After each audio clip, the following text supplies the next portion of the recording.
अभी free cash flow valuation ये एक वैल्यूएशन का वन ऑफ द टेक्निक है। तो जहाँ पे अपने को या तो इक्विटी शेयर का या तो बिजनेस का वैल्यू फाइंड करना रहेगा, तो हम लोग फ्री कैश फ्लो वाला टेक्निक यूज करते हैं।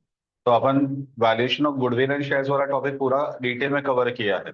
तो वो अपन बोल सकते हैं कि वो अकाउंटिंग बेस्ड ये शेयर का वैल्यू निकालने का एक वन ऑफ द मेथड हुआ। अब इसके अलावा और बहुत सारे मेथड है, तो उसमें से वन ऑफ द मेथड ये फ्री कैश फ्लो वाला अपन यूज करें। अब फ्री कैश फ्लो में दो टाइप के फ्री कैश फ्लो अपन यूज करते हैं। एक आता है free cash flow to the firm, FCFF, और एक आता है free cash flow to equity, FCFE। ठीक है, ये होता है free cash flow to the firm, और ये होता है free cash flow to equity. ठीक है। अब जब भी फर्म अपन वर्ड यूज करते हैं ना, तो अपन यहाँ पे long term fund approach apply करते हैं। तो लॉन्ग टर्म फंड अप्रोच में क्या होता है,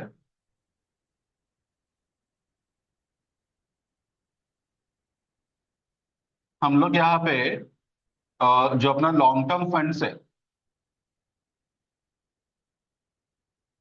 वो अपन गिनते हैं इक्विटी प्लस डेट्स। ठीक है, तो इसको डेट्स को लायबिलिटी करके ट्रेड नहीं करते हैं, वो पार्ट ऑफ फाइनेंस करके ट्रेड करते हैं। तो बहुत सारी कंपनीज ऐसी है कि जो अपने कैपिटल स्ट्रक्चर में पर्पसफुली लोन रखती है। वो लोग पूरा इक्विटी से भी पैसा रेज कर सकते हैं। ठीक है, लेकिन वो लोग इक्विटी के साथ साथ वो लोग यहाँ पे लोन भी लेते हैं। क्यों लोन लेते हैं? क्योंकि एक तो इंटरेस्ट का टैक्स बेनिफिट मिलता है, एक फिक्स कमिटमेंट है, कुछ नंबर ऑफ इयर्स का, लाइफ लॉन्ग के लिए कमिटमेंट नहीं है। ठीक है, तो तुम लोग जल्दी से फ्री हो पाओगे। ठीक है, और इसी की वजह से जब भी कैपिटल स्ट्रक्चर ड्राफ्ट होता है तो वो लोग पर्पसफुली कैपिटल का कुछ पार्ट वो लोग लोन के फॉर्म में रखते ही। वरना अगर वो लोग आईपीओ लेके आ ही रहे, ठीक है, तो अगर सपोज 1,000 करोड़ का आईपीओ लेके आए तो उसके नाम पे 1,200 करोड़ का लेके आएगा, लोन क्यों लाएगा? ठीक है, लेकिन पर्पसफुली वो लोग 200 करोड़ सपोज उन्होंने डेट्स में रखा है, तो पर्पस वो ये है कि उसका कैपिटल स्ट्रक्चर में डेट्स रहने की वजह से WACC कम हो जाए। Cost of debts always cost of equity से कम रहता है, क्योंकि इक्विटी का जो डिविडेंड है उस पर टैक्स बेनिफिट नहीं है, वो प्रॉफिट आफ्टर टैक्स के बाद में आता है। और जो लोन्स है और डिबेंचर्स है उसका जो इंटरेस्ट है वो प्रॉफिट बिफोर टैक्स के पहले आता है। ठीक है, तो ऑटोमेटिकली इस पर टैक्स बेनिफिट मिल जाता है। तो अगर 12% भी अगर रेट रहेगा और 30% भी अगर टैक्स रेट अगर गिना, तो 12 × 30, 3.6% तो ऐसे ही टैक्स पे बेनिफिट मिल गए। ठीक है, तो 8.4% में अपने को नेट कॉस्ट उसका पड़ेगा। और वही अगर डिविडेंड देखोगे तो डिविडेंड का जो कॉस्ट है वो जनरली से हायर है। आया समझ में? ठीक है, तो यहाँ पे अपन डेब्ट्स को भी पार्ट ऑफ कैपिटल करके ट्रीट करते हैं, इसको लायबिलिटी करके ट्रीट नहीं किया जाता है, एक सोर्स ऑफ कैपिटल करके अपन ट्रीट करते हैं। लेकिन ये डेट्स जब भी वर्ड यूज करते हैं तो ये ऑलवेज आता है लॉन्ग टर्म, इस पे करंट लायबिलिटीज काउंट नहीं होता है। ठीक है, दूसरे साइड है FCFE। यहाँ पे अपन सिर्फ इक्विटी को ही अपना पार्ट ऑफ कैपिटल करके ट्रीट करते हैं। जो डेब्ट्स का पार्ट है उसको लोन में ही काउंट किया जाता है, उसको लायबिलिटी में ही काउंट किया जाता है, तो उसे पार्ट ऑफ कैपिटल करके ट्रीट नहीं करते। ठीक है, तो FCFE में इक्विटी फंड अप्रोच यहाँ पे अप्लाई होता है।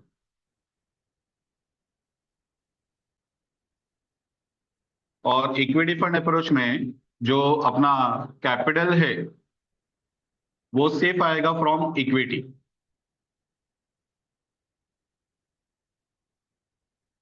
ठीक है, तो ये अपन यहाँ पे रोल अप्लाई करते हैं। अब FCFE कैसे फाइंड करना है, FCFF कैसे फाइंड करना है, और उससे शेयर का वैल्यू कैसे निकालेंगे। शेयर और बिजनेस, ये दो चीजों का वैल्यू अपने को निकालना है, तो ये कैसे निकालेंगे ये अपने को देखना है। ठीक है, तो सबसे पहले FCFF चेक करते हैं। तो FCFF के लिए सबसे पहले NPAT, net profit after tax. ठीक है, वहां से अपन स्टार्ट करेंगे। जो कंपनी को प्रॉफिट आफ्टर टैक्स होगा वो पूरा का पूरा कैश प्रॉफिट नहीं है।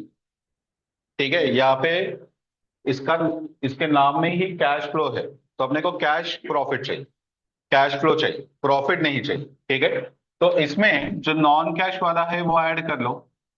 तो प्लस डेप्रिसिएशन, ठीक है। तो ये अपने को ऑटोमेटिकली देना चाहिए कैश प्रॉफिट। लेकिन अभी भी बहुत सारा चीजें हैं कि जो नॉन कैश है वो बाद में देखते हैं उसका क्या करना है। लेकिन अभी for the time being depreciation add करो, ये एक नॉन कैश आइटम है। प्लस अपन ऐड करेंगे, हम लोग को जो प्रॉफिट चाहिए ना, वो before paying any return to equity and debts, दोनों का रिटर्न देने के पहले का प्रॉफिट चाहिए। तो जो प्रॉफिट आफ्टर टैक्स है वो तो इक्विटी के रिटर्न के पहले का ही है, क्योंकि डिविडेंड आफ्टर टैक्स के बाद में एप्रोप्रिएशन में आता है। तो अगर मैं प्रॉफिट आफ्टर टैक्स लिया, इसका मतलब वो इधर डिविडेंड माइनस नहीं हुआ है, जबकि इंटरेस्ट ऑलरेडी माइनस हो चुका है। ठीक है। अब अगर अपन इसको part of honours fund treat कर रहे हैं, तो अपने को बिफोर पेइंग इंटरेस्ट प्रॉफिट चाहिए। ठीक है। ये थोड़ा सा तुम लोग को कैपिटल बजटिंग के साथ कोरिलेट करने को जाओगे ना तो कंफ्यूजिंग लगेगा। तुम लोग को मेन मीनिंग समझना है कि कैपिटल बजटिंग में तुम लोग को प्योर कैश फ्लो चाहिए था, कि एक साल हमने बिजनेस को रन किया तो प्रॉफिट से कितना कैश फ्लो जनरेट हुआ। यहाँ पे अपना पर्पस प्रॉफिट से कैश फ्लो फाइंड करना नहीं है। हम लोग ये बोलते हैं कि प्रॉफिट में से कुछ पार्ट अपने को कंपलसरी बिजनेस के असेट्स के लिए, बिजनेस के लोन्स के लिए अपने को यूज करना पड़ेगा। तो वो सब देने के बाद जो कैश बच गया, जो कंपनी अपने खुद के लिए यूज कर सकती है, वो अपना कैश फ्लो है। यानी कि मैं एग्जांपल देने को ट्राई करता हूँ। तुम लोग का सैलरी आता है, ठीक है, और तुम लोग का होम लोन भी है। तो अगर तुम लोग कैपिटल बजटिंग का चैप्टर यूज करते हो ना, तो उस पर जो सैलरी आता है, ठीक है, वो सैलरी को तुम लोग अपना कैश फ्लो करके ट्रीट करोगे, और उससे तुम लोग पूरा कैपिटल बजटिंग टेक्निक यूज करोगे।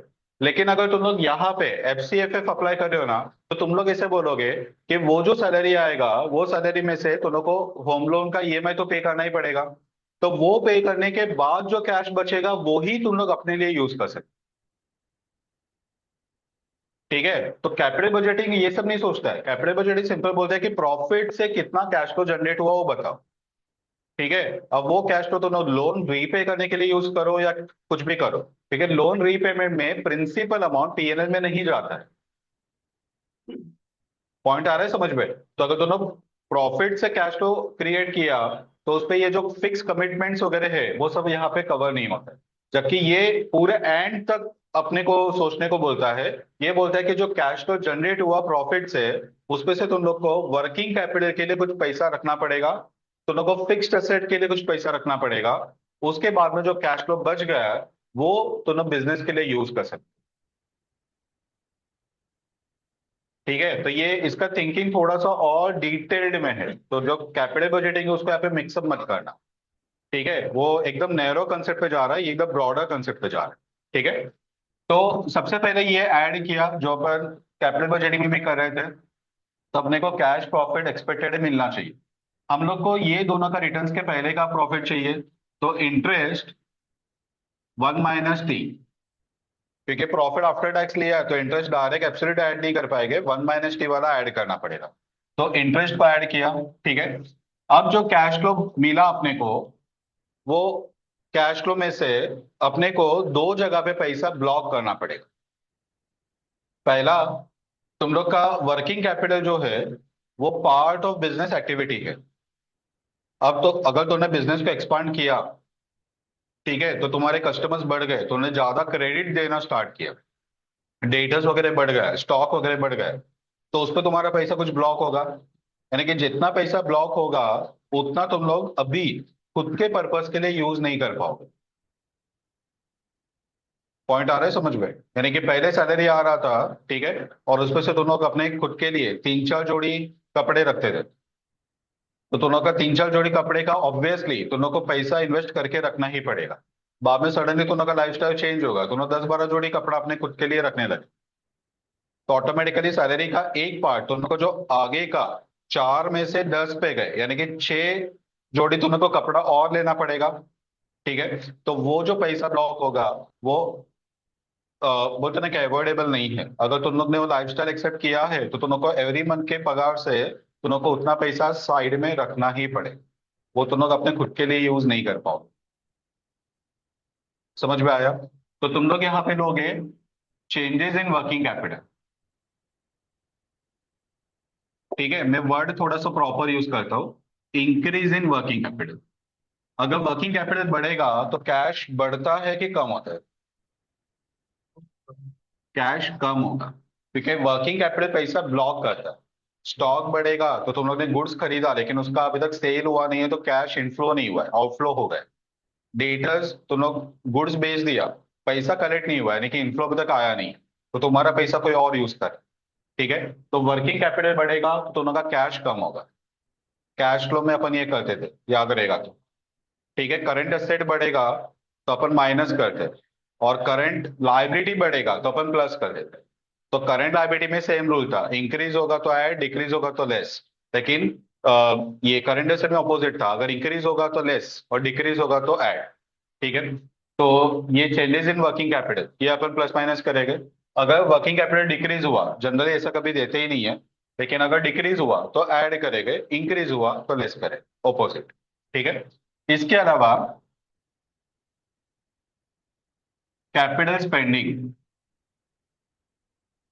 ठीक है, कैपिटल स्पेंडिंग अगर बोले तो ये होता है इन्वेस्टमेंट इन फिक्स्ड एसेट। ठीक है, अब अगर सपोज दोनों के पास मशीन है फैक्ट्री में, वो मशीन का लाइफ खत्म होने को आया, तो ऑब्वियसली तुम लोग को मशीन को रिप्लेस करना ही पड़ेगा। और इसके लिए अगर तुम लोग अभी भले मशीन खरीद नहीं रहे हो, लेकिन तुम लोग को कुछ पार्ट यहाँ पे उसके लिए अलग से निकाल के रखना ही पड़ेगा। तो मशीन्स वगैरह सस्ता तो आता नहीं है कि तुमने एक ही साल के कैश फ्लो से खरीद लिया। तो हर साल तुम लोग का कुछ ना कुछ फिक्स्ड एसेट रिप्लेस करने का टाइम आता ही है। अब इमेजिन करो ना, इतना बड़ा फैक्ट्री अगर रहेगा, ऑफिस रहेगा, तो कभी कुछ कंप्यूटर खराब होगा, कभी एसी खराब होगा, कभी कुछ फर्नीचर रिप्लेस करना पड़ेगा। ठीक है, कभी मशीन्स खराब होगा। तो ये सबको कुछ ना कुछ रिप्लेसमेंट पूरे साल में कुछ ना कुछ आते ही रहता है।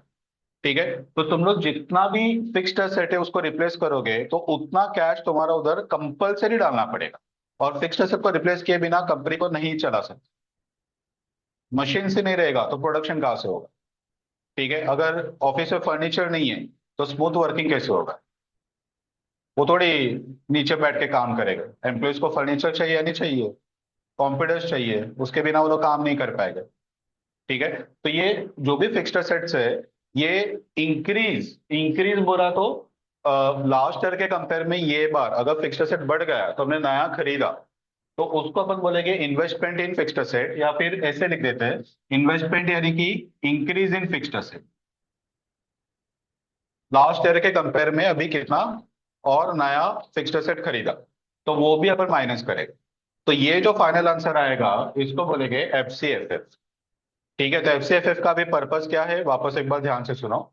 हम लोग को लॉन्ग टर्म फंड्स यानी कि इक्विटी और डेट्स दोनों को रिटर्न्स देने के पहले का अपने को कैश फ्लो चाहिए, कि जो कंपनी ये दोनों को रिटर्न देने के लिए यूज कर सकती है और अपने खुद के फ्यूचर एक्सपांशन के लिए रख सकती है।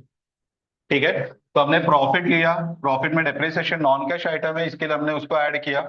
ठीक है, इंटरेस्ट ये वर्किंग कैपिटल क्यों ऐड किया, क्योंकि जो सेल्स रहेगा पीएनएल में, ठीक है, वो पूरा का पूरा कैश में नहीं रहेगा, वो क्रेडिट पे भी रहेगा। ठीक है, वैसे ही सेम वे परचेज रहेगा, वो भी पूरा का पूरा कैश पे नहीं रहेगा, क्रेडिट परचेज भी रहेगा। एक्सपेंसेस रहेगा तो उस पर कुछ एक्सपेंस आउटस्टैंडिंग रहेंगे, कुछ प्रीपेड रहेंगे, तो ये सभी का रिजल्ट वर्किंग कैपिटल में आता है। तो जब भी अपन वर्किंग कैपिटल का इंक्रीज या डिक्रीज कंसिडर करते हैं, तो ऑटोमेटिकली हर नॉन कैश आइटम, ठीक है, जैसे क्रेडिट सेल्स वो नॉन कैश आइटम है, क्रेडिट परचेज नॉन कैश है, आउटस्टैंडिंग नॉन कैश एक्सपेंस है। ठीक है, तो ये ऑटोमेटिकली यहाँ पे कवर हो जाएगा। तो ये तीन चीजें, ये एक, ये दो और ये तीन, ये तुम लोग को कैश फ्लो देगी। ठीक है, प्रॉफिट से कितना कैश फ्लो जनरेट हुआ, वो कैश फ्लो में से अपन इंटरेस्ट को ऐड बैक करें, क्योंकि अपने को ये दोनों को रिटर्न के पहले का कैश फ्लो चाहिए। ठीक है, तो इंटरेस्ट को ऐड बैक किया तो अपने को इसके डेट्स के पहले का कैश फ्लो मिला। अब उसके बाद में जो कैपिटल स्पेंडिंग है, जो फिक्स्ड एसेट वगैरह खरीदना पड़ा ये साल, तो वो अपन माइनस कर रहे हैं, तो ऑटोमेटिकली जो कैश फ्लो बच गया, ठीक है, वो फाइनली अपन इक्विटी को डिविडेंड देने के लिए यूज कर सकते हैं, डेट्स को इंटरेस्ट देने के लिए यूज कर सकते हैं। ठीक है, तो हम लोग कैश फ्लो को बोलेंगे फ्री कैश। ठीक है, और इसे दोनों को पार्ट ऑफ कैपिटल करके ट्रीट कर रहे हैं, तो ऑनर्स को कैपिटल को अपना रिटर्न्स देने के पहले का कैश फ्लो। ठीक है, समझ में आया। इसको दूसरे वे से ऐसे इमेजिन करो कि अपन यहाँ पे बिजनेस का वैल्यू निकालने को जा रहे हैं। एफसीएफएफ का मेन पर्पस है बिजनेस का वैल्यू निकालना। तो बिजनेस में कैपिटल को छोड़ के जो बाकी का नेट असेट्स है उससे अपन बिजनेस का वैल्यू निकालने वाले हैं। तो कैपिटल का रिटर्न देने के पहले का कैश फ्लो वो हमने लिया। ठीक है, अब इसी को ही अगर अपन डिस्काउंट करें तो अपने को बिजनेस का वैल्यू मिलेगा। तो इसका आगे का स्टेप आएगा डिस्काउंटिंग। डिस्काउंटिंग यानी कि एक्चुअली डिस्काउंटिंग वर्ड में गलत यूज कर रहा हूं, कैपिटलाइजेशन। तो ये जो कैश फ्लो जनरेट होगा इसको अगर मैं कैपिटलाइज करूं तो मुझे बिजनेस का वैल्यू मिलेगा। ठीक है, तो ये हो गया एफ सी एफ एफ। अब दूसरा आता है एफ सी एफ ई। एफ सी एफ ई यानी कि free cash flow to equity. यानी कि अभी मुझे डेट्स को भी पार्ट ऑफ लायबिलिटी करके ट्रीट करना है, मुझे सिर्फ इक्विटी को ही कैपिटल में रखना है। ठीक है, तो मैंने यहाँ पे एफ सी एफ एफ जो निकाला, ठीक है, उसमें मैंने इंटरेस्ट को ऐड बैक किया था, यानी कि मैंने before paying interest cash flow दिया था। तो अगर मैं डेट्स को लायबिलिटी में ट्रीट करता हूं तो मुझे लायबिलिटी का अमाउंट पे करना ही पड़ेगा। ठीक है, बाद में जो बचेगा कैश फ्लो वो इक्विटी के लिए अवेलेबल है। ठीक है, तो मुझे इसका इंटरेस्ट जो पहले ऐड बैक किया था वो भी मुझे माइनस करना पड़ेगा। ठीक है, तो ये F C F F before interest था, अब ये आफ्टर इंटरेस्ट होगा। ठीक है, और इसके अलावा मुझे जो लोन है उसका प्रिंसिपल अमाउंट भी रीपे करना पड़ेगा। ठीक है, तो रीपेमेंट ऑफ बोरोविंग, बोरोविंग को रीपे करूंगा। ऐसा भी हो सकता है कि मैं फर्दर लोन भी लूं। ऑलवेज कुछ लोन रीपे होगा ऐसा ही नहीं है, कोई कोई ईयर में ऐसा भी होगा कि हमने नया लोन लिया। ठीक है, तो हम लोग ऐड करेंगे फर्दर बोरोविंग। यानी कि इसके लिए वर्ड यूज करते हैं नेट बोरोविंग्स। नेट बोरोविंग, अगर इंक्रीज हो रहा है बोरोविंग तो कैश इनफ्लो होगा, और डिक्रीज हो रहा है तो कैश आउटफ्लो होगा। डिक्रीज यानी कि रीपेमेंट हुआ, और इंक्रीज यानी कि नया लोन लिया। ठीक है, तो ये अपने को देगा एफ सी एफ ई। अब ये जो अपना कैश फ्लो है ये आफ्टर पेइंग डेट्स वो कैश फ्लो है, यानी कि जो कैश फ्लो बच गया वो अभी इक्विटी के लिए अवेलेबल। समझ में आया? अगर एफ सी एफ एफ नहीं निकाला है और तुम लोग को पूरा लॉन्ग कट फॉर्मूला अप्लाई करना है तो यही सेम फॉर्मूला अप्लाई करोगे, एनपीएटी प्लस डिप्रिसिएशन। अब इंटरेस्ट पहले मैंने ऐड किया था, बाद में लेस किया, तो इंटरेस्ट लूंगा ही नहीं ना मैं। एनपीएटी में आफ्टर इंटरेस्ट ही है ना, और मुझे आफ्टर इंटरेस्ट ही चाहिए। तो इंटरेस्ट को पहले ऐड करके बाद में लेस क्यों करूं, तो उसको छोड़ दो। बाद में चेंजेस इन वर्किंग कैपिटल, या वर्ड ऐसे रखता हूं, इंक्रीज इन वर्किंग कैपिटल। ठीक है, वो माइनस होगा। इंक्रीज इन फिक्स्ड असेट, यानी कि इसे प्रॉपर वर्ड है कैपिटल स्पेंडिंग।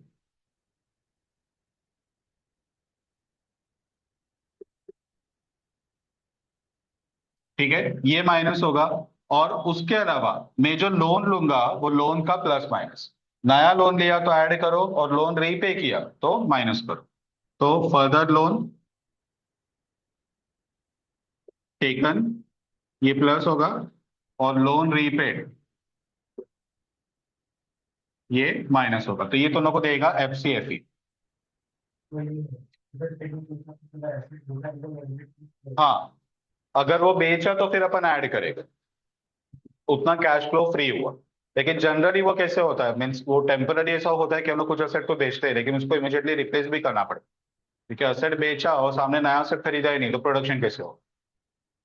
ठीक है, तो अगर कोई फैक्ट्री का कोई पार्ट शट डाउन वगैरह किया और उसका कुछ स्पेयर असेट्स था वो बेचा, तो वो पॉसिबल केस में आ सकता है। तो जनरली अपने को सब में कभी फिक्स्ड एसेट कम नहीं होता है, ऑलवेज बढ़ता ही है। लेकिन प्रैक्टिकल अफेयर भी पॉसिबल है कि वो कम हुआ है, फिक्स्ड एसेट सेल किया। ठीक है, चलो तो ये एफ सी एफ एफ और एफ सी एफ ई कैसे फाइंड करना है ये हमने सीख लिया। अब ये सीखने के बाद अपने को आगे ये सीखना है कि ये एफ सी एफ एफ और एफ सी एफ ई को हम लोग बिजनेस वैल्यूएशन के लिए यूज कैसे करेंगे। ठीक है, तो हम लोग यहाँ पे फाइंड करेंगे value of business equal to F C F F. ठीक है, F C F F divide by W S C C percentage.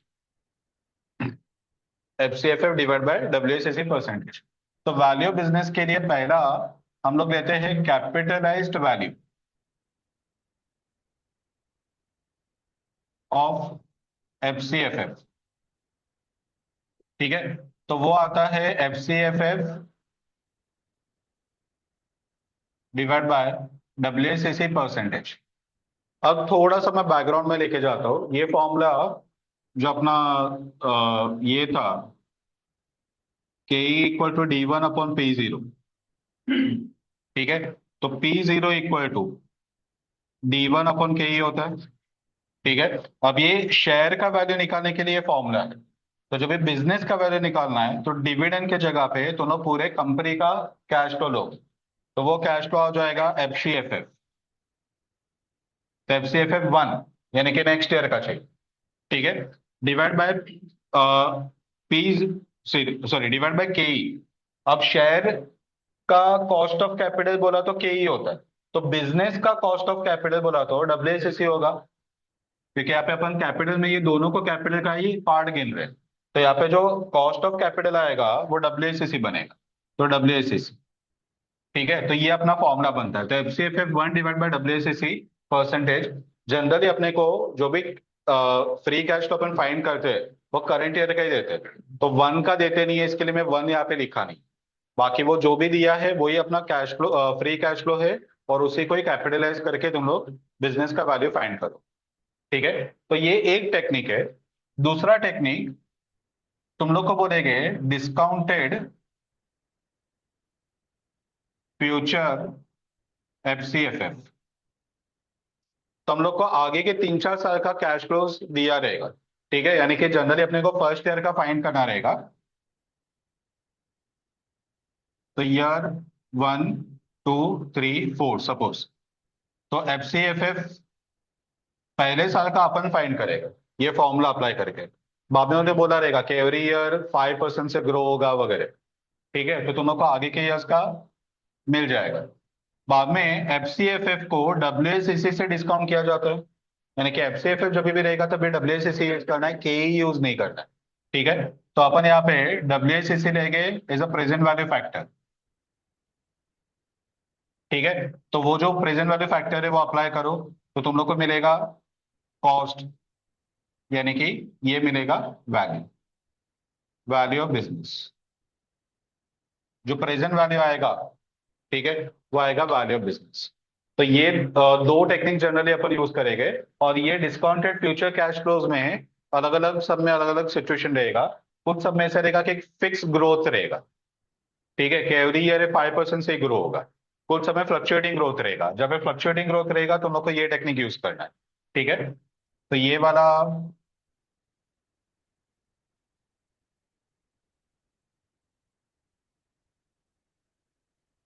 Fluctuating growth के लिए। और अगर फिक्स ग्रोथ है, discounted future F C F F, fix growth. तो तुम लोग का एक फॉर्मूला था, K equal to D one upon P zero plus G. ज्यादा, तो इसी को ही अगर पी जीरो का फाइंड करे तो डी वन अपॉन के माइनस जी। ठीक है, तो यही फॉर्मूला को यहाँ पे यूज करो। डी वन के जगह पे F C F F one हो जाएगा, के के जगह पे डब्ल्यू सी सी, और जी वो टर्म चेंज नहीं होता है, ग्रोथ सेम ही रहता है। यहाँ पे शेयर का ग्रोथ रहेगा या फिर पूरे फर्म का ग्रोथ रहेगा। सिर्फ ग्रोथ किसका लेना है वो चेंज होगा, बाकी ग्रोथ को ग्रोथ करके ही बोलते हैं हर फॉर्म में। ठीक है, तो एक फिक्स ग्रोथ, एक फ्लक्चुएटिंग ग्रोथ और एक कैपिटलाइज वैल्यू, ये तीन फॉर्मूलाज अपन यूज करते हैं। ठीक है, समझ में आया ना? तो ये एफ सी एफ एफ से बिजनेस का वैल्यू मिलेगा। ठीक है, अब दूसरी तरफ F C F E on the same line अगर अपन यूज करते हैं तो अपने को वैल्यू ऑफ इक्विटी शेयर मिलेगा, वैल्यू ऑफ इक्विटी। ठीक है, तो इसमें पहला सेम वे कैपिटलाइज्ड वैल्यू,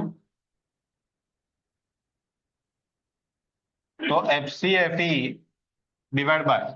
अब यहाँ पे हमने डब्ल्यू एस इसीलिए क्योंकि यहाँ पे दोनों था, यहाँ पे सिर्फ इक्विटी है, तो अपने को क्या लेना पड़ेगा, के। ठीक है, तो F C F E divide by K. दूसरा fix growth discounted cash flow. तो इसमें यही सेम फॉर्मूला यहाँ पे लेंगे, F C F E divide by W S C के जगह पे के माइनस जी। ठीक है। और तीसरा, फ्लक्चुएटिंग ग्रोथ डिस्काउंटेड एफ सी एफ ई। तो सेम वे ईयर।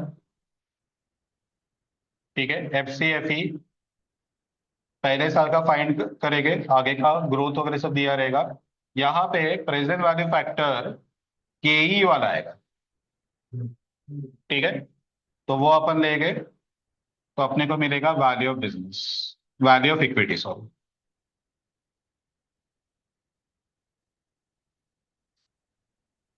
पता चला। ठीक है। एक ट्विस्ट है इस पे, एक और यहाँ पे आएगा। फोर्थ ईयर में अपने को टर्मिनल वैल्यू भी लेना है। ये जब भी सम सॉल्व करेंगे तभी अपन वो लेते हैं, लेकिन अभी फॉर द टाइम भी यहाँ पे डाल देता हूँ टर्मिनल वैल्यू।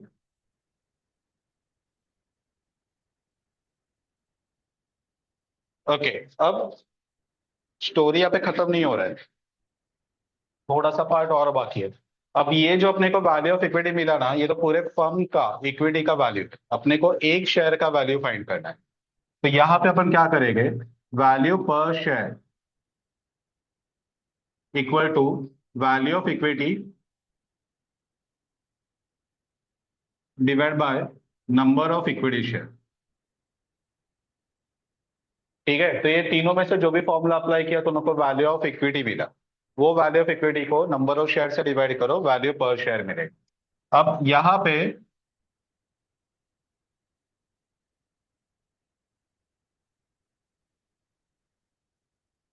तुम लोग को मिला है वैल्यू ऑफ बिजनेस। ठीक है। अब ये वैल्यू ऑफ बिजनेस से यहाँ पे भी तुम्हारा पर्पज यही है कि दोनों को value of equity share find कर। ठीक है। तो तुम लोग क्या करोगे कि value of business equal to value of equity plus, या फिर डायरेक्ट ही लिख दो, value of business minus value of debts equal to value of equity.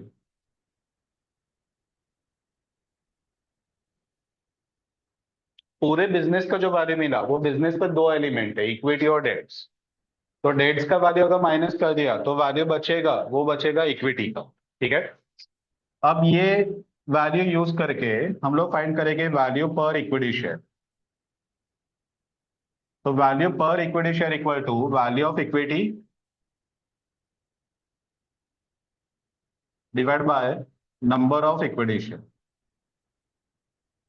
ठीक है। तो वैल्यू ऑफ बिजनेस पहले मिला, उसमें से डेट्स का वैल्यू माइनस किया, तो जो बच गया वो इक्विटी का वैल्यू है।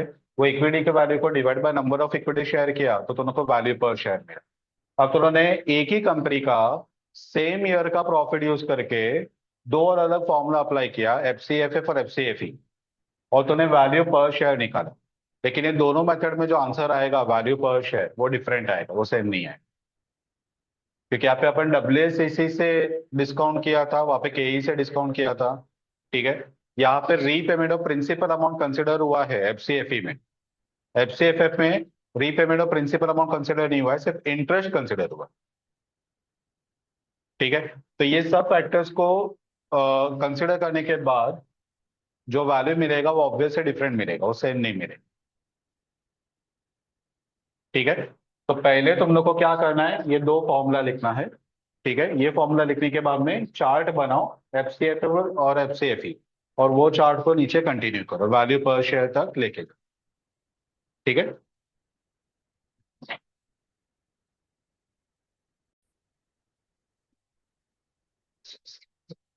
एफ सी एफ ई के नीचे ये फॉर्मूला लिख के रखो, NPAT minus capital spending plus depreciation minus depreciation into 1 - D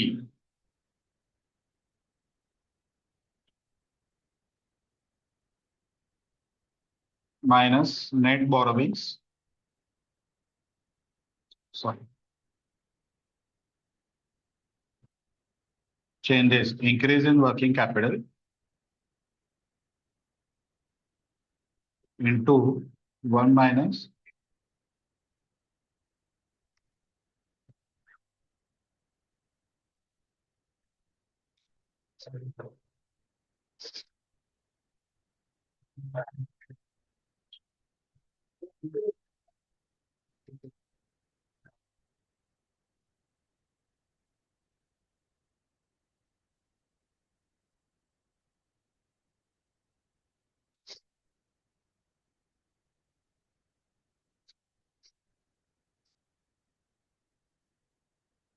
अब ये जो फॉर्मूला है ना, ये फॉर्मूला से ये फॉर्मूला डिराइव होता है।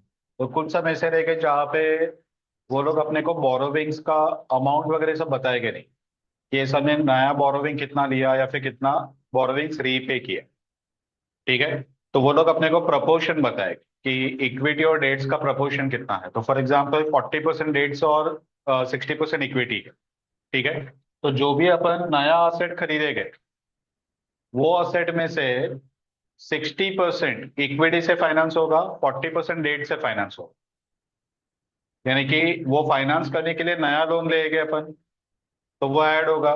और इक्विटी के लिए अपन उतना पैसा यूज करेंगे, तो अपन यहाँ पे फाइंड करें FCFE। ठीक है। तो FCFE यानी कि इक्विटी वालों का कितना पैसा गया, तो डेट्स वालों का माइनस किया तो बाकी का इक्विटी वालों का गया। तो 1 - डेट्स।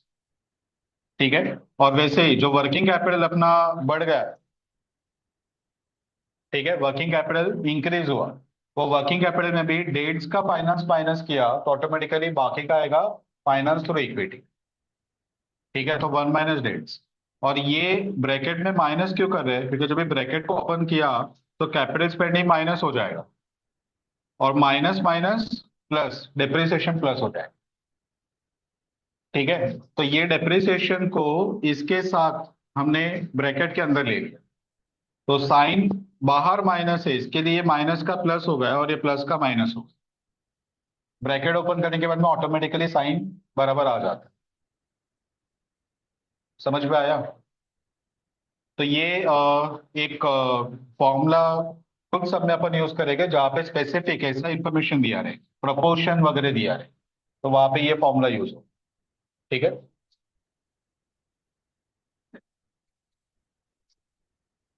Question number 2।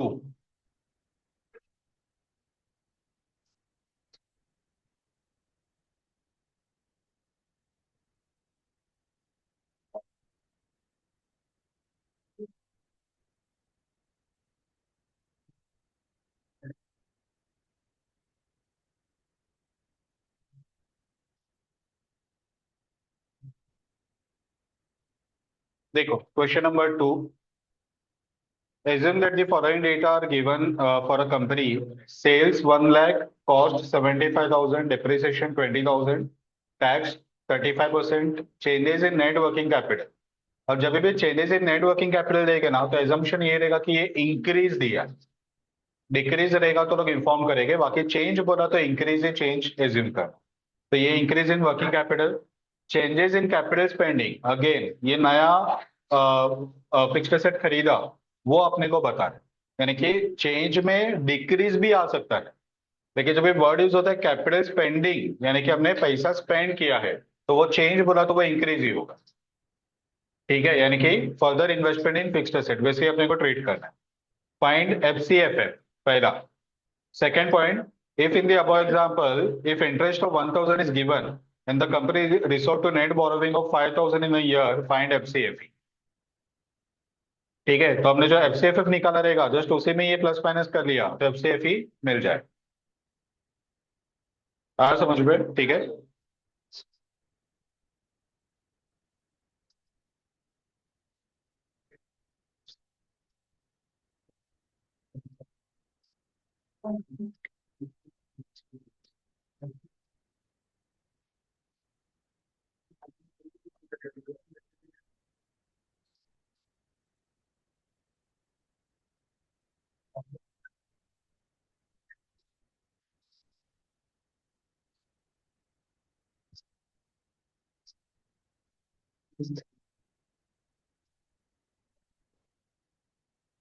अभी देखो, सबसे पहले एक वर्किंग नोट बनाते हैं, एनपीएटी पहले फाइंड करते हैं। ठीक है, एनपीएटी। अब अपने को क्वेश्चन नंबर ए और क्वेश्चन नंबर बी, बी में वो लोग ने इंटरेस्ट दिया है, इसका मतलब कि ए वाले में इंटरेस्ट नहीं है। ठीक है, तो दो अपन एनपीएटी निकालेंगे, केस ए और केस बी। तो सबसे पहले सेल्स, सेल्स है 1 लाख,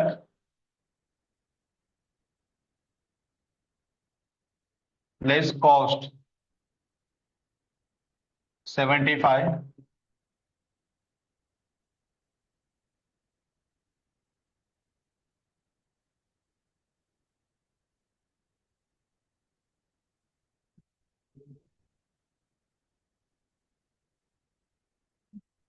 25। उसके बाद में डिप्रिसिएशन, डिप्रिसिएशन है 20।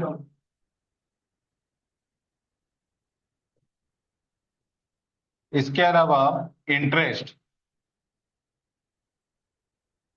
इंटरेस्ट पहले वाले केस पे दिया नहीं है, दूसरे वाले केस पे 1000 का इंटरेस्ट दिया है। तो ये NPBT, net profit before tax, 5 और 4। इस पे से टैक्स माइनस करो 35%,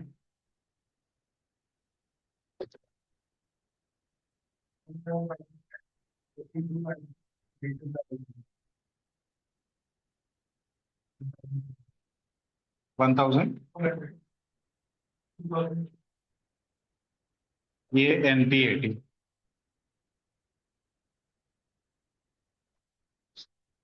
ठीक है, तो ये दोनों केस के लिए हमने एनपीएटी फाइंड कर लिया। अभी पॉइंट नंबर ए, उसके लिए एफसीएफए फाइंड करते हैं। तो FCFF equal to NPAT plus depreciation. ठीक है, तो ये अपने को देगा कैश प्रॉफिट। उसके बाद में capital spending, sorry, interest 1 - T, ये ऐड करेंगे तो before paying interest to debts अपने को कैश फ्लो मिलेगा। बाद में माइनस करेंगे कैपिटल स्पेंडिंग और माइनस करेंगे इंक्रीज इन वर्किंग कैपिटल, यानी कि चेंजेस इन वर्किंग कैपिटल। ठीक है, तो अपने को एफसीएफएफ मिलेगा। अब सबसे पहले एनपीएटी, एनपीएटी है 3250। डिप्रिसिएशन, डिप्रिसिएशन है 20,000। इंटरेस्ट 1 - टी, इंटरेस्ट है यहाँ पे 0। ठीक है, कैपिटल स्पेंडिंग देखो सम बता रहे हैं, और वर्किंग कैपिटल 1000। ठीक है, तो अपने को मिल जाएगा एफसीएफएफ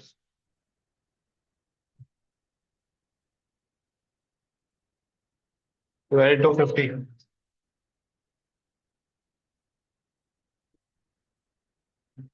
अब बी पॉइंट, पहले एफसीएफएफ फाइंड करते हैं। ठीक है, और उसमें अपने को इंटरेस्ट वाला एफसीएफएफ फाइंड करना है। तो इंटरेस्ट जब भी रहेगा तभी एनपीएटी आ रहा है 2600। ठीक है, तो यहां से स्टार्ट करेंगे। तो 2600 plus depreciation 20 plus interest 1 - T, तो 1000, 1 - 0.35। ठीक है, कैपिटल स्पेंडिंग सेम 10,000 और इंक्रीज इन वर्किंग कैपिटल 1000।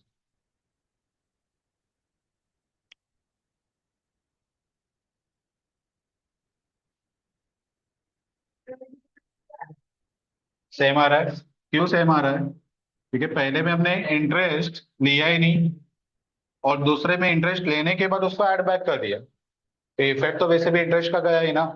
पहले इंटरेस्ट लिया ही नहीं, तो ऐड करने का सवाल ही नहीं आया।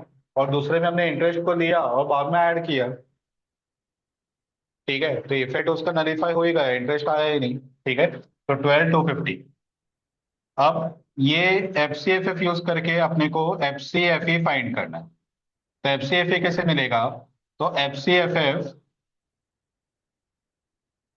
ठीक है, अब इंटरेस्ट हमने पहले ऐड किया था तो अभी माइनस कर दो, वन माइनस टैक्स। ठीक है, और नेट बोरोविंग उसको ऐड करो, यानी कि फर्दर लोन लिया रहेगा तो ऐड होगा, पैसा आएगा, लोन के पॉइंट ऑफ व्यू से नहीं सोचने का, कैश के पॉइंट ऑफ व्यू से। लोन लिया तो कैश आएगा, और अगर लोन रीपे किया, ठीक है, तो कैश जाएगा। तो ऐड नेट बोरोविंग्स। ठीक है, तो F C F F C F F 12,250 minus interest 1,000, one minus 0.35, और नेट बोरोविंग कितना है? 5,000। अब यहाँ पे एजम्पशन ये रहेगा कि हमने नया लोन लिया है, नेट बोरोइंग्स बोला तो नया लोन लिया है, रीपे नहीं किया। ठीक है,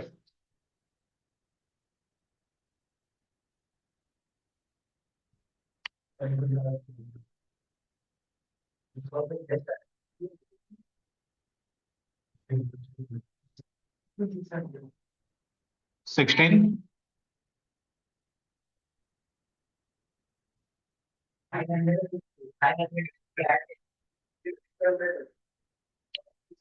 कितना आ रहा है? 16,600। चलो, इसका अल्टरनेटिव इसका अल्टरनेटिव अगर तुम लोग को एफ सी एफ एफ से यूज करके एफ सी एफ ए नहीं निकालना है, पूरा जीरो से वर्किंग करना है, तो पूरा लॉन्ग कट फॉर्मूला अप्लाई करो। ये पूरा फॉर्मूला लो और उस पर ये दो एलिमेंट को प्लस माइनस करो। तो एनपीएटी प्लस डिप्रिसिएशन। अब पहले इंटरेस्ट को ऐड करोगे, बाद में ये फॉर्मूला में इंटरेस्ट को माइनस करोगे, तो इंटरेस्ट लो ही मत। ठीक है, तो directly minus capital spending minus increase in working capital. ठीक है, ये तुम लोग का ये वाला पार्ट हो गया, एक्सेप्ट ये इंटरेस्ट। अब इंटरेस्ट को ऐड किया नहीं तो लेस करना नहीं है, सिर्फ अभी क्या ऐड करोगे? Net borrowings. तो एनपीएटी 2,600, डिप्रिसिएशन 20,000, इंटरेस्ट लेना ही नहीं है, कैपिटल स्पेंडिंग है 10,000, वर्किंग कैपिटल का है 1,000, और बोरोविंग है 5,000। तो तुम लोग को सेम 16,600 आंसर आना चाहिए। समझ में आया?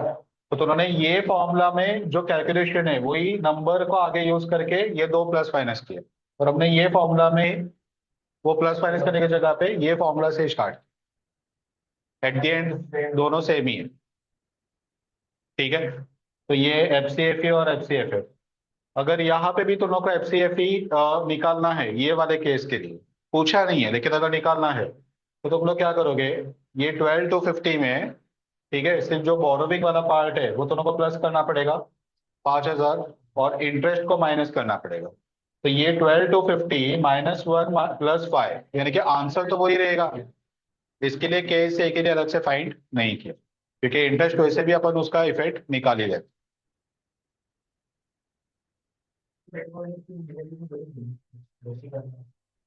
क्या क्या नेट बोरोइंग्स?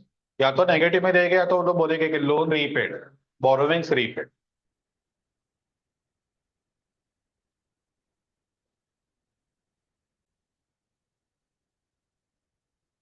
क्वेश्चन नंबर 8 में तुम लोग को बैलेंस शीट दिया है 2 साल का, इनकम स्टेटमेंट दिया है 1 साल का, यानी कि पीएनएल, और कैश फ्लो स्टेटमेंट दिया है करंट ईयर का। ठीक है, और ये तीनों यूज करके अपने को क्वेश्चन के फर्स्ट टाइम में लिखा है एफ सी एफ एफ और एफ सी एफ ई निकालना है। ठीक है, क्वेश्चन के फर्स्ट लाइन, तो from the following, from the given financial statement of ABC limited, find the following free cash flows, that is free cash flow to firm and equity. ठीक है, अब formula apply करने के लिए सिर्फ अपने को नंबर्स जो है वो ये 3 जगह से लेना है। तो कुछ नंबर तो तुम लोग मल्टीपल जगह से ले पाओगे, जैसे चेंजेस इन वर्किंग कैपिटल, तो वर्किंग कैपिटल दोनों को कैश फ्लो में भी मिलेगा और बैलेंस शीट से भी मिलेगा। ठीक है।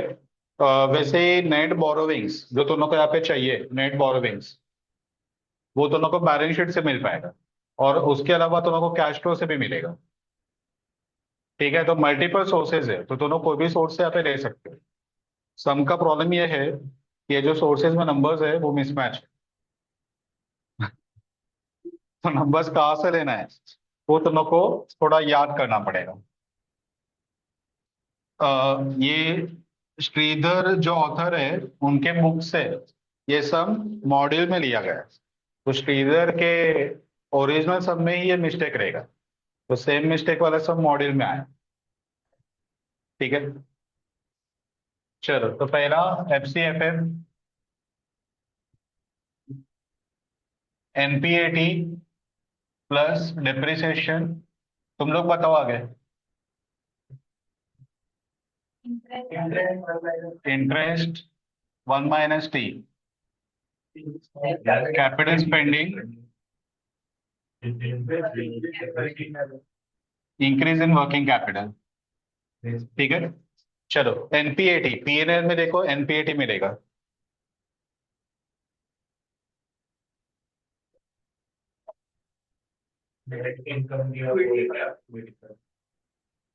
NPBT PBT है, उसमें से टैक्स माइनस किया तो नेट इनकम लिखा है, ऑब्वियसली वो NPAT है। ठीक है। 285। और डिप्रिसिएशन उसके ऊपर ये देखो 180। ठीक है। इंटरेस्ट भी वहां पे ही है 130। 1 - टैक्स रेट है 40। ठीक है। अब कैपिटल स्पेंडिंग के लिए तुम्हारे पास दो ऑप्शन है। या तो तुम लोग बैलेंस शीट में फिक्स्ड एसेट को कंपेयर करो। ठीक है। तो आ जाओ बैलेंस शीट में, वहां पे देखो नेट फिक्स्ड एसेट दिया है, ग्रॉस फिक्स्ड एसेट उसको कंपेयर करो, नेट को कंपेयर मत करो, ग्रॉस को। 2501 बैलेंस शीट में, 2501 और 2850 दोनों का डिफरेंस लो, 349। और कैश फ्लो स्टेटमेंट में आ जाओ।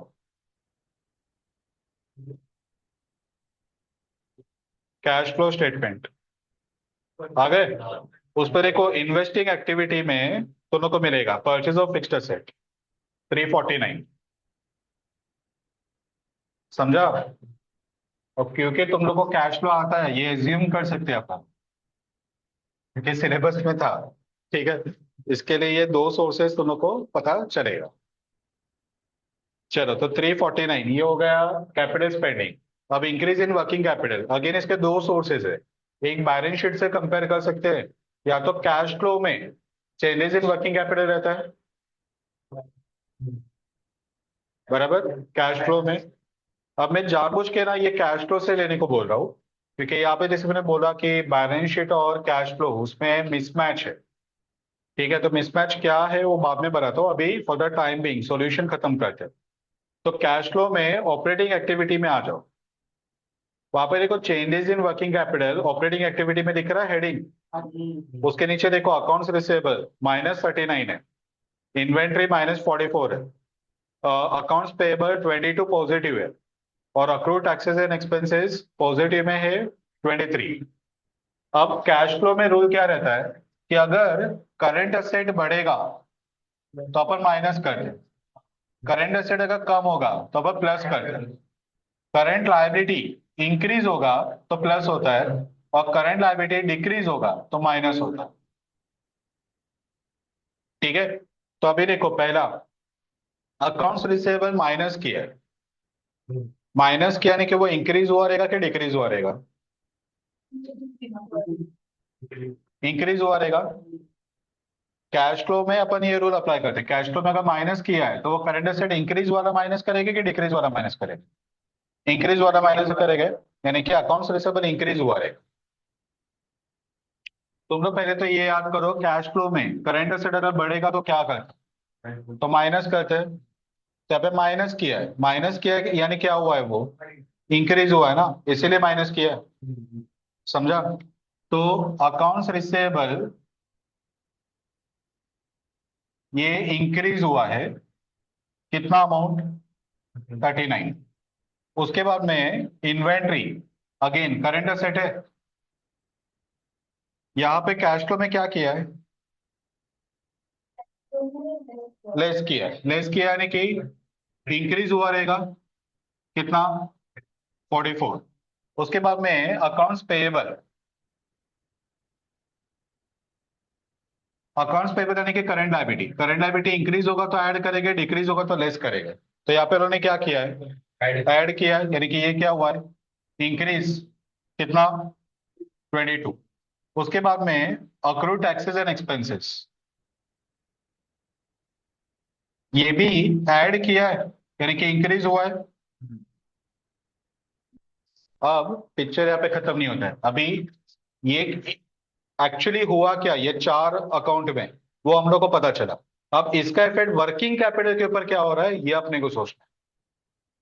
ठीक है, अब बताओ, अगर करंट असेट बढ़ेगा तो वर्किंग कैपिटल बढ़ेगा कि कम होगा, करंट असेट, करंट असेट बढ़ेगा तो वर्किंग कैपिटल, कैश को नहीं बोल रहा हूँ, वर्किंग कैपिटल बढ़ेगा कि वर्किंग कैपिटल कम होगा। वर्किंग कैपिटल क्या है, current asset minus current liability, यानी कि करंट एसेट बढ़ा तो वर्किंग कैपिटल बढ़ेगा। ठीक है, तो वर्किंग कैपिटल यहाँ पे इंक्रीज हुआ 39 से। ठीक है, इन्वेंट्री इंक्रीज हुआ तो ये भी वर्किंग कैपिटल को बढ़ाएगा। अकाउंट्स पेबल बढ़ गया यानी कि माइनस वाला पार्ट बढ़ गया, तो इससे वर्किंग कैपिटल क्या होगा, कम होगा, ऑपोजिट होगा। ठीक है, तो ये -22। और अक्रूड एक्सपेंसेस अगेन वो भी बढ़ गया यानी कि लायबिलिटी बढ़ गया, तो वर्किंग कैपिटल कम हो जाएगा, तो -23। तो नेट इफेक्ट कितना है, ठीक है, ये इंक्रीज इन वर्किंग कैपिटल। और इंक्रीज इन वर्किंग कैपिटल को अपन क्या करते हैं, माइनस कर।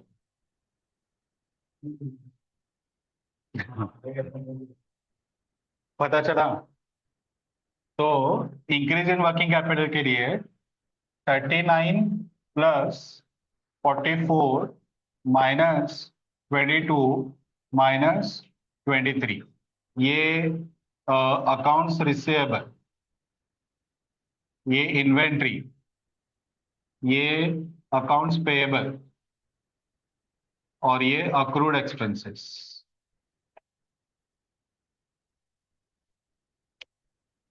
पता चला। अब ये मैंने कैश फ्लो से लेने को क्यों बोला, क्योंकि जैसे मैंने बोला कि ये श्रीधर के बुक से लिया तो श्रीधर ने यही फॉर्मूला यूज किया है। लेकिन अगर यही तो लोग बैलेंस शीट से लोगे ना तो क्या होता है, देखो जरा बैलेंस शीट में आ जाओ, देखो असेट्स में करंट असेट्स दिया है। पहला है कैश, कैश को obviously part of current asset है, लेकिन फिर भी कैश फ्लो स्टेटमेंट में उसको कैश एंड कैश इक्विवेलेंट में काउंट कर। यहाँ पे भी अपन फ्री कैश फ्लो फाइंड कर रहे हैं, तो जो कैश इंक्रीज हुआ उसको कंसिडर नहीं करना है, वो तो इफेक्ट ही है कैश, एफसीएफएफ बढ़ेगा तो कैश बढ़ना ही है। ठीक है, तो कैश और बैंक को कंसिडर नहीं करने का। अकाउंट्स रिसीवेबल देखो 474 और 513 इंक्रीज हो गया। ठीक है, तो वो इंक्रीज करे वर्किंग कैपिटल को बढ़ाएगा। उसके बाद में देखो इन्वेंट्री है 520 और 564। ठीक है, तो ये आ गया, तो टोटल करेंट एसेट आ गया, तो करेंट एसेट परफेक्टली काम कर रहा है। अभी लाइबिलिटीज में आ जाओ, लाइबिलिटीज में देखो, तुम लोग को करंट लाइबिलिटीज करके दिया है, इक्विटी एंड लाइबिलिटीज का बोल्ड में दिया है, उसके नीचे करंट लाइबिलिटीज मिला। अब करंट लाइबिलिटीज में देखो, पहला है अकाउंट्स पेएबल, तो 295 और 317, तो डिफरेंस यही आएगा। उसके बाद में नोट्स पेएबल करके दिया है 300 और 310, तो नोट्स पेएबल ये अपन ऑब्वियसली करंट लाइबिलिटी में दिया, तो अपन इसको बिल्स पेएबल करके ट्रीट करें। ठीक है, तो वो हमने यहाँ पे लिया ही नहीं है। उसके बाद में अक्रूड टैक्सेस एंड एक्सपेंसेस 76 और 99 वो हमने लिया है। ठीक है, तो एक नोट्स पेएबल हमने लिया नहीं है, वो क्यों नहीं लिया है, अभी कैश फ्लो में आ जाओ वापस। कैश फ्लो में पेज नंबर 26 का लास्ट लाइन देखो, फाइनेंसिंग एक्टिविटी में नोट्स पेएबल -10 दिए। फाइनेंसिंग एक्टिविटी में लॉन्ग टर्म बोरोविंग्स का पार्ट अपन कंसिडर करते हैं। करंट लायबिलिटी इंक्रीज और डिक्रीज वाला पार्ट फाइनेंसिंग एक्टिविटी में नहीं आता है।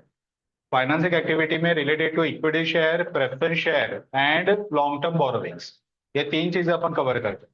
तो अगर उन्होंने नोट्स पेएबल को वहां पे लॉन्ग टर्म में ट्रीट किया तो ऊपर बैलेंस शीट में करंट में क्यों लिखा?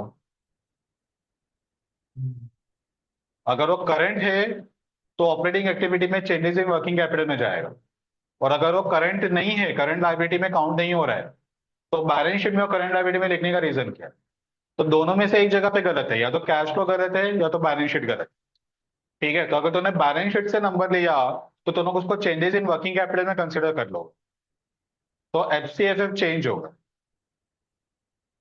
पॉइंट समझा? एफसीएफ ही मैच हो जाएगा, क्योंकि जब ये एफसीएफ ही लोगे तो बोरोविंग्स तुम लोग बाद में प्लस माइनस करते हो ना। तो अगर उसको पहले ही तुमने बोरोविंग में कंसिडर किया या फिर वर्किंग कैपिटल में कंसिडर किया, कहीं ना कहीं तो कंसिडर हुआ ना। यहाँ पे सिर्फ वर्किंग कैपिटल लेते, बोरोविंग लेते नहीं है। इसके लिए अगर तुमने इसको वर्किंग कैपिटल में लिया, ठीक है, तो दोनों का एफसीएफ चेंज होता। तो ये यहाँ पे मिसमैच है, सम बनाने वाले ने गड़बड़ किया है। दोनों जगह पे अलग अलग नंबर्स दिया है। और जैसे मैंने बोला कि श्रीधर के बुक से वो लोग ने सम को उठाया है और सेम सॉल्यूशन मॉडल में दिया हुआ है। तो श्रीधर ने कैश फ्लो को यूज करके एफसीएफएफ और एफसीएफई निकाला है, यानी कि नोट्स पेबल को लॉन्ग टर्म ट्रीट किया है, करंट में ट्रीट नहीं किया। तो इसके लिए चेंजेस इन वर्किंग कैपिटल को नोट्स पेबल ये उसको कंसिडर नहीं करे। समझा? बाकी बैलेंस शीट देखते हुए वो कंसिडर होना चाहिए। पता चला? तो ये पूरा का पूरा working taken from cash flow.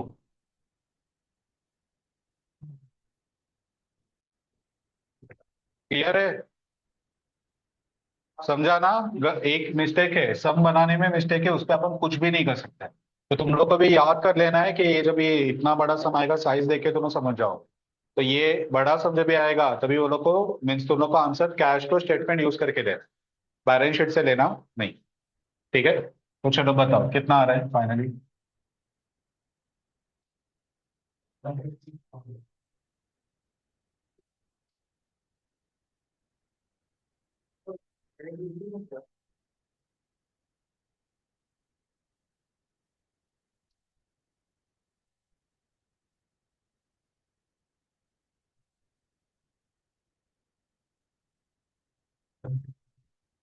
156।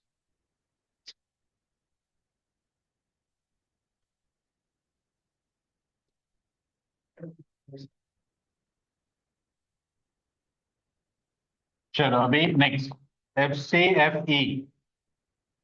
तो इस पे क्या करेंगे? F C F F minus interest 1 - T plus net borrowings, that is increase in borrowing. अगर इंक्रीज हुआ तो प्लस करेंगे, अदरवाइज माइनस करेंगे। ठीक है, तो एफ सी एफ एफ अपने को मिला 156, इंटरेस्ट 130, 1 - 0.4 है। ठीक है, और net borrowings, again cash flow statement में देखो, फाइनेंसिंग एक्टिविटी में तो लोग को बोरोविंग्स मिलेगा, तो उसमें तुम लोग को वो नोट्स पेएबल आएगा। ठीक है, नोट्स पेएबल क्या किया, ऐड किया है कि लेस किया है? लेस किया है, यानी कि हमने उसको रीपे किया है। कैश फ्लो स्टेटमेंट में फाइनेंसिंग एक्टिविटी वगैरह सिंपल है, पैसा जा रहा है तो माइनस करते हैं, पैसा आ रहा है तो प्लस करते हैं। तो ये माइनस किया यानी कि हमने अमाउंट पे किया, तो -10 ये नोट्स पेएबल का। और क्या है? लॉन्ग टर्म डेट्स का माइनस किया है 40। ठीक है,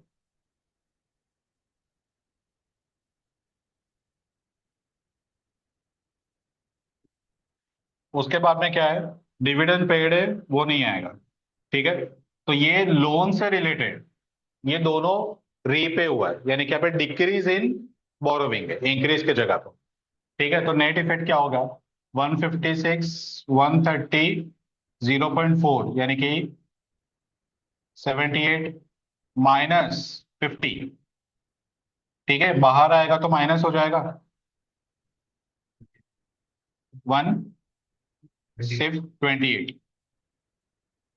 इसको अगर पूरा लॉन्ग कट फॉर्मूला अगर अप्लाई किया तो NPAT प्लस डिप्रिसिएशन, बताओ दोनों आ गया। इंटरेस्ट को ऐड करो, नहीं क्योंकि पहले ऐड करके बाद में ऐसे ही करना है, तो उसको छोड़ दो। Plus capital spending, plus increase in working capital, और माइनस ये सब में नेट बोरोविंग अगर इंक्रीज होगा तो प्लस करना है, यहाँ पे डिक्रीज है इसके लिए माइनस होगा। ठीक है, तो NPAT 285, डिप्रिसिएशन 180, इंटरेस्ट को कुछ करना नहीं है। 349 का कैपिटल स्पेंडिंग ये होगा 39, 44, 22, 23। ठीक है, बाद में इंटरेस्ट ऐड किया ही नहीं तो लेस करने का सवाल ही नहीं आता। और नेट बोरोविंग 50।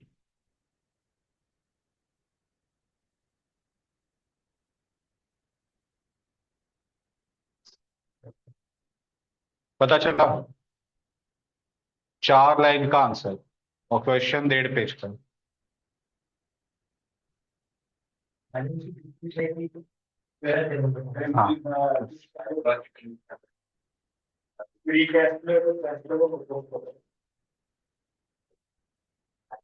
ठीक है, समझ में आया ना। इसके आगे उन्होंने कुछ पूछा नहीं है, सिर्फ FCFF और FCFE निकालने को बोला। ठीक है, तो हमने फाइंड कर लिया, अपना सम करें।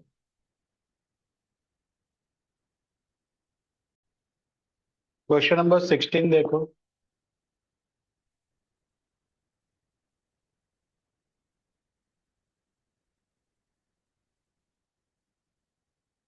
Question number 16, sales 1 lakh, cash 75,000। वो कैश नहीं है, कॉस्ट है, बाय मिस्टेक कैश हो गए। ठीक है, cost 75,000, depreciation 20, tax rate 35, changes in working capital और capital spending. Calculate FCFF, marks देखो।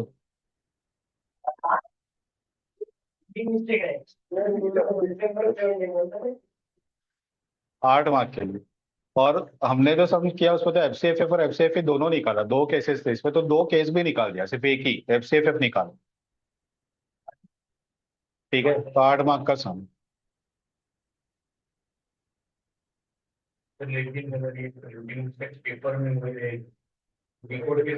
नहीं, कॉस्ट ही पकड़ने का उसको, कि कैश PNL में कैश आता ही नहीं, वो बैलेंस शीट आइटम है। तो PNL का सब पार्ट बता रहे, तो प्रिंटिंग मिस्टेक है, अपने को वहां पे वो कॉस्ट लेके करने का और नीचे एक नोट लिख देने का कि the cash given in the question in the statement is considered as cost for the year.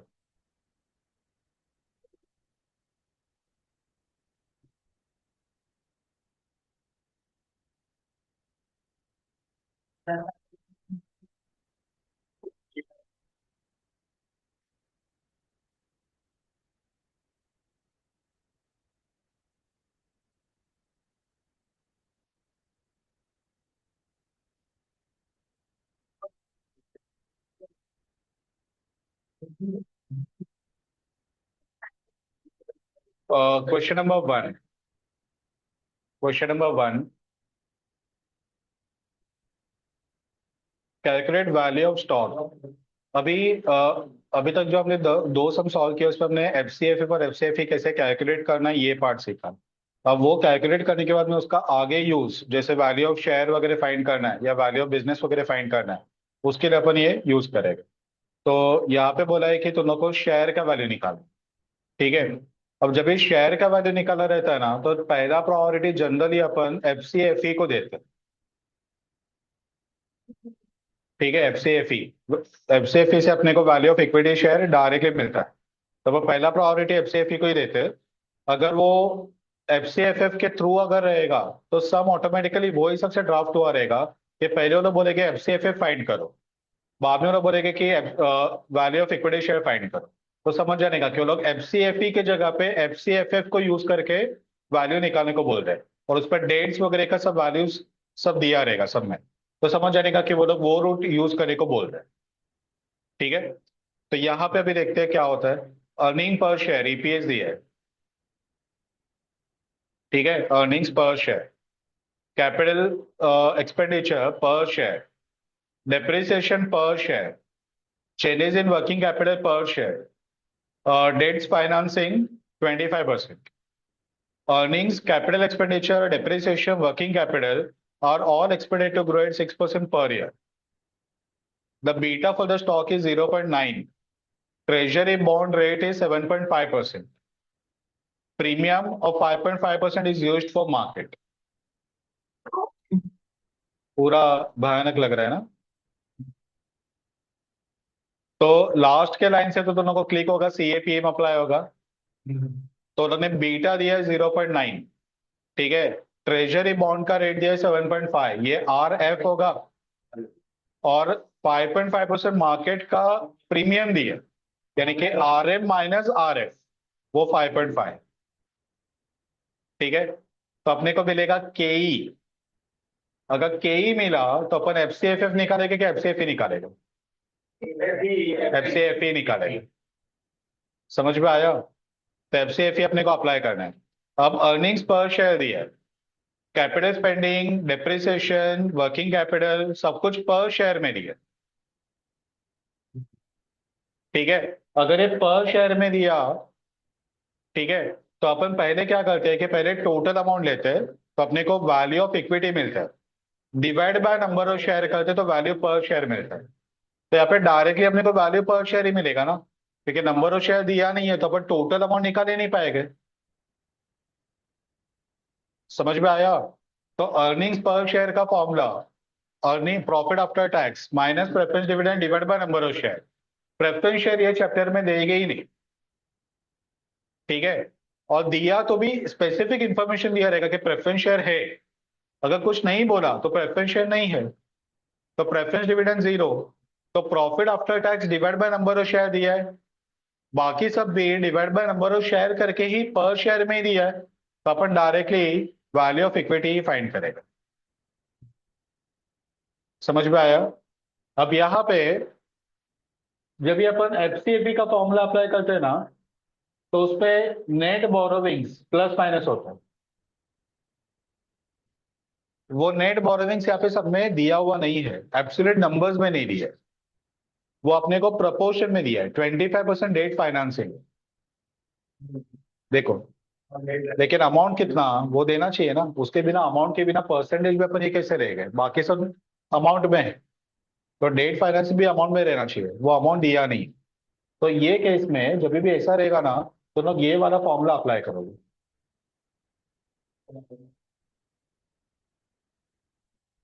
ठीक है, तो देखो एनपीएटी दिया है क्या?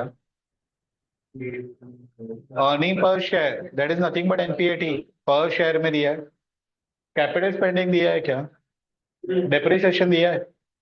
ठीक है, और 1 - डी, डी यानी कि डेट फाइनेंसिंग, डेट फाइनेंसिंग 25% है, तो वो दिया है। चेंजेस इन वर्किंग कैपिटल दिया है क्या? दिया है। ठीक है, इंटू 1 - डी, डी अगेन दिया है, तो दोनों को क्या मिल जाएगा? एफ सी एफ ई। ठीक है, एफ सी एफ ई मिलने के बाद के ई पता है अपने को, तो divide by K E, capitalise value. ठीक है, कौन सा फॉर्मूला अप्लाई करें? मैंने तीन फॉर्मूला बताया था। एक कैपिटलाइज वैल्यू, कैपिटलाइजेशन मेथड, तो उसको F C F A divide by K E percentage कर। दूसरा फॉर्मूला था कांस्टेंट ग्रोथ, तो ग्रोथ अगर दिया रहेगा तो अपन F C F E divide by K E minus जी करते हैं। या फिर ग्रोथ दिया है क्या? जी दिया है? नहीं दिया, तो माइनस जी नहीं कर पाएगा। कांस्टेंट ग्रोथ है 6%, यस, जी दिया है, तो के ई माइनस जी। ठीक है, वो अपन अप्लाई करेंगे। और तीसरा है कि जहां पे अपने को आगे के ईयर्स का कैश फ्लोज दिया रहता है और उसको अपन प्रेजेंट वैल्यू पे लेके आते हैं, अपने को आगे के ईयर्स का दिया नहीं है, सिर्फ एक ही साल का दिया है। ठीक है, तो यहाँ पे क्योंकि जी दिया हुआ है, अपन के माइनस जी वाला अपना फॉर्मूला अप्लाई करें। अगर जी नहीं दिया रहता तो सिर्फ के ही ले। समझा? क्लियर है ना?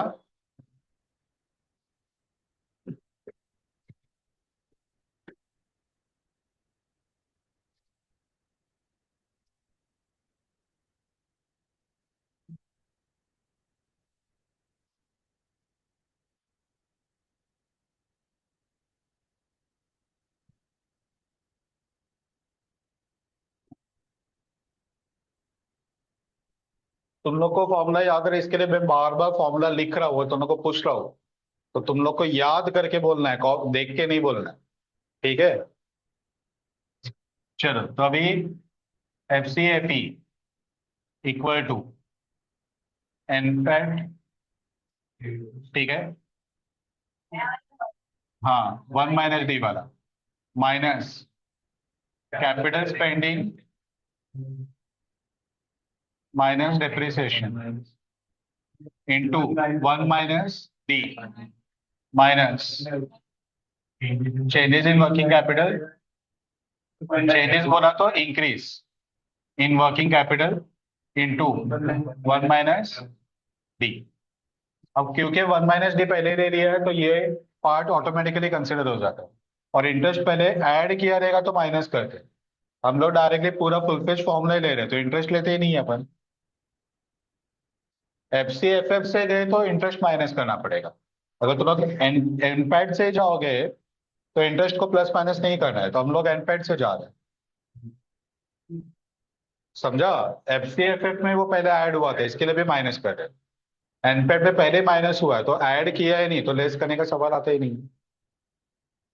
ठीक है।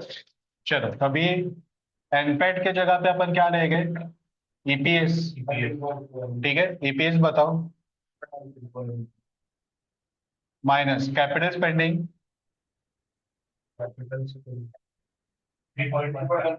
Same, minus depreciation into 1 - debt financing कितना है?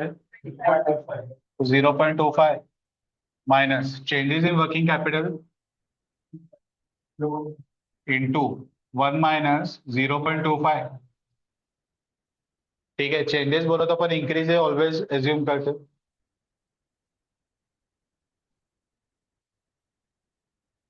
727475 पर इक्विटी शेयर या पर शेयर। ठीक है, तो ये एफ सी एफ ए पूरे टोटल का नहीं है, एक शेयर का ही है। ठीक है। अब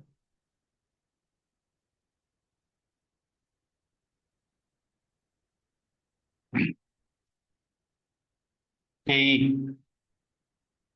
सी ए पी एम बेस पे K equal to R F plus beta R M minus R F. R F कितना है? बीटा, और R M minus R F दोनों को एक साथ दिया है।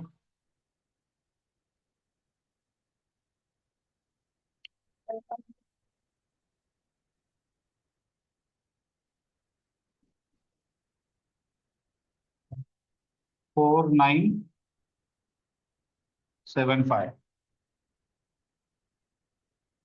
Okay sure. अभी कांस्टेंट ग्रोथ ऑफ कितना परसेंट है?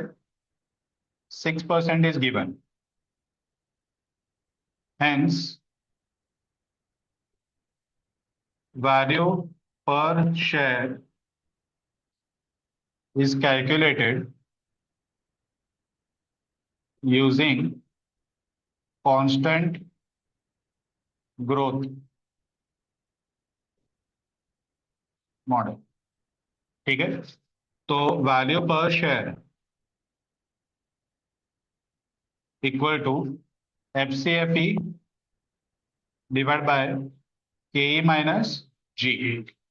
एफ सी एफ ई मिला अपने को 2.4975, के ई मिला 12.45, 1245, और जी 0.06। अगर ये डेसिमल्स पे लिया तो परसेंटेज का साइन यूज नहीं करने का। ठीक है, अदरवाइज उन लोगों को परसेंटेज देना पड़ेगा।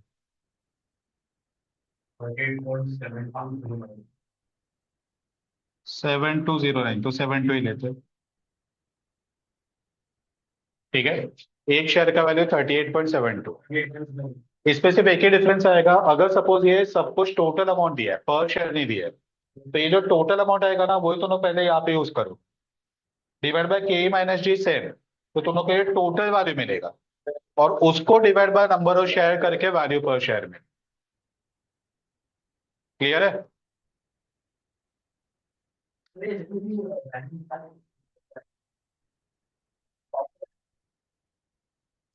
नहीं, पॉइंट पे रहने देते, ठीक है। एक्चुअली शेयर मार्केट में भी शेयर का वैल्यू पॉइंट में आता है, वो टिक करके बोलते हैं उसको।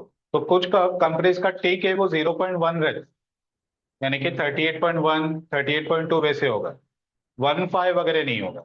और कुछ कंपनी का टिक रहता है वो 0.5 रहता है, कुछ कंपनी का टिक 0.01 रहता है, यानी कि 38.12 13 ऐसा भी वैल्यू आ सकता है वैसे।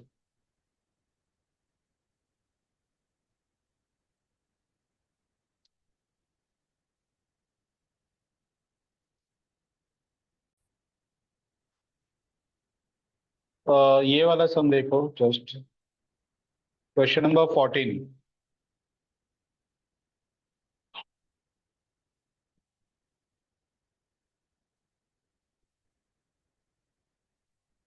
तुम लोग खुद ही देखो।